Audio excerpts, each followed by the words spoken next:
Stand. Der Kilby-Mann lacht und ruft ihm hinterher: Sepp, bring's nächst Mal grad deine Freundin her. Hau der Lukas, jetzt wissen wir, wer's kann.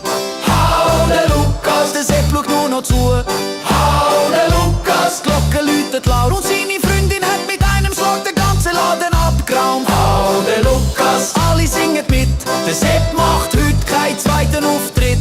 Hau der Lukas, die Kilby weiss Bescheid, wer zu viel grosse Sprüche macht, ist zum Lachen Iserwitz. Ah, der Sepp sagt, ich hab vorhin sicher schon etwas im Arm gehabt. Das Fröntli sagt, ja Sepp, Der Hammer ding ding ding. Ding ding ding. Ding ding ding.